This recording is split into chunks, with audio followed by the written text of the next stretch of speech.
What's up, everybody? It's your boy Jerry Will 24 back with another reaction video as usual per usual. NBA Finals, Warriors versus Celtics, Game 4. Celtics up 2-1 in the series, another game back in Boston, so you know the odds are basically in their favors. You see what happens truthfully. Warriors switching up the lineup. I seen that they took out Kevon Looney out the starting lineup but put Otto Porter Jr. in.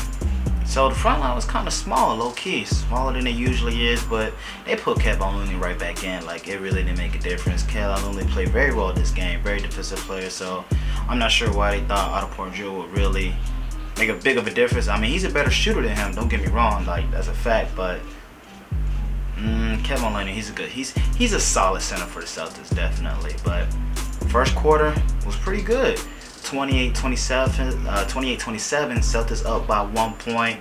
Steph and Jason Tatum both had 12 points. The quarter ended very nice. Grant Williams ended off with a 3 with it wasn't really a buzzer beater, but time winding down. So first quarter was pretty solid. 28-27, that's pretty even, pretty close. So like I said, Jason Tatum had 12 points, Steph had 12 points. So both warming up and getting to the mojo, you know what I'm saying? And then by halftime, Celtics still had the lead. What was it, like 54-49? So only up by 5 points, really. Not too bad. Still a close game, but in both quarters, Celtics were up. So it was looking more like the Celtics were in control.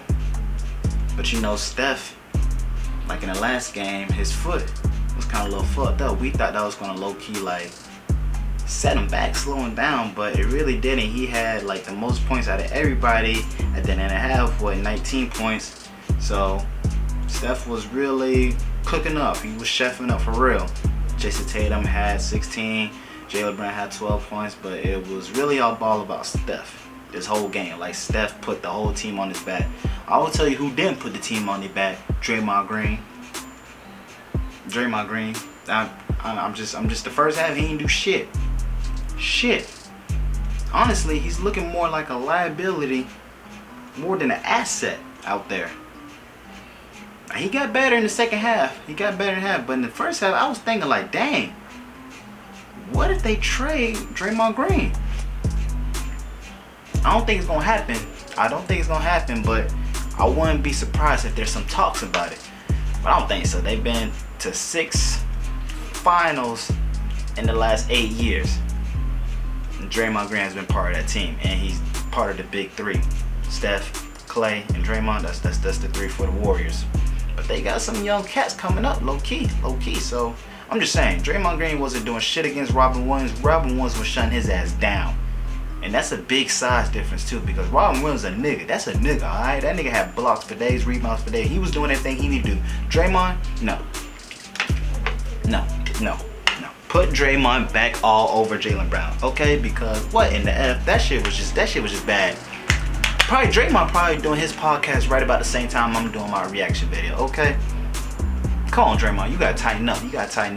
Definitely, like I said in the last video, just put up some more points. That's all. We know you can assist. We know you're aggressive. Just put up some more points, and then we can give you a little bit more respect. 10 plus points. That's all we ask for. His first half stat was 17 fouls and 15 points during this whole series. How the F you got more fouls than points in this whole series? Draymond, get your shit together. Alright? Get your shit together. But first half was all the Celtics. The only thing that was really holding the Celtics back was really the turnovers. Turnovers really was fucking them up. They had a whole bunch of turnovers. They had about 10 turnovers. And then the Warriors, I don't know. Nobody else was playing but Steph, really, in my point. No, Andrew Wiggins. I'm going to give it to Andrew Wiggins. Andrew Wiggins definitely played his part. Nobody else going to talk about Eric. Going to talk about Steph, because Steph finished with like 40 plus points. But out of everybody else that's on that team that was really doing shit, Andrew Wiggins. So I'm going to go ahead and give Andrew Wiggins one of these. Clap it for that nigga. For sure. Second half. Now, this is where it turned up for real. This is when it turned up. Steph was not bullshitting, alright? He put the team on his back. The nigga had about like 33 points by the end of the third quarter. Shooting threes all night. He was shooting threes like there was no tomorrow. That nigga went 6 for 12 for the 3-point line. with 33 points. Oh yeah, we needed that. And as soon as Steph started cooking up, that's when the rest of the team want to come and play. Ain't nothing wrong with that. It just takes one player to lift everybody else up. And finally, the Warriors got the dub. They got the dub. They had to get the dub, honestly, because Steph was not letting no bullshit get to them. They only got the dub really because of Steph. The nigga finished with like 43 points, 10 rebounds. But I'm going to give it to Andrew Wiggins as well. But in the fourth quarter, that's when the team got together. That's when everybody started playing their parts. The defense got together. They put some good stops. Offense. Jordan Poole came in off the bench, put up 14 points in like 10 minutes or 14 minutes. So shout out to Jordan Poole as well. Klay Thompson, he made a couple shots, so we needed that. But it was really Steph. That's number one. But Andrew Wiggins, nobody gonna talk about Andrew Wiggins. That Andrew Wiggins did his thing out there. He showed that down there. So Warriors, they definitely need this dub. So it was just very necessary. So they got the dub. Now it's tied 2-2. It's better than being down 3-1. They wasn't gonna allow that. Come on now.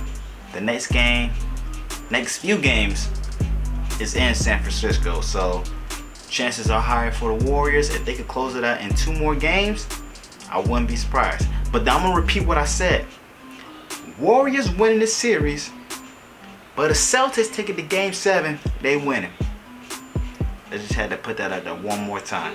But Steph Curry, shout out to Steph Curry, man. That nigga put the team on his back, man. 43 points and shooting 3, 7 for 14. That's 50%. God dang. They won by 10 points. By 10 points. By the last 30 seconds, they were just at the foul line. But the Warriors needed this dub. They were not going down 3-1. I really didn't want to see them go 3-1. But if they went down 3-1, I wouldn't be surprised if they came back. But at the same time, Celtics know how to fight. Like I've been saying this from like the jump. Them boys know how to fight. They know how to put shit away. So Warriors been in this possession before. They have. Celtics, they new to this. They new to this final shit. Warriors been doing this for the longest. Okay? So like I said, Steph put the team on his back. Andrew Wiggins came in clutch. Klay Thompson started making some shots. And then Draymond Green, he did better than the first half. That's what I say. He did better in the first half. He knew that he had to be more accessible, because Steph Curry put him on the bench. And it was looking like, wow. Draymond on the bench? Oh my. But he got back out there and did what he did. Passed the ball. A few rebounds. He didn't put up that many points. He probably finished with 2 or 4 points, but whatever. They still got the dub. But the last 2 games, you got playing like shit. So, I don't know. I just been thinking about trade rumors with Draymond Green. But the chances are very slim of that happening. But that's just something that crossed my mind. But shout out to the Warriors. They need to get this dub. Next game is Monday night in San Francisco. So, we're going to see how it goes down. But that's it for this reaction video, man. I appreciate y'all being here as usual. Go ahead, make sure you subscribe and like to this channel because we have more NBA games to watch. You know what I mean? We'll be back Monday. And then don't forget to my other channel, Jerrywool24. I got the comedy skits on there, so make sure you subscribe and like to that channel as well. But I appreciate y'all being here as usual.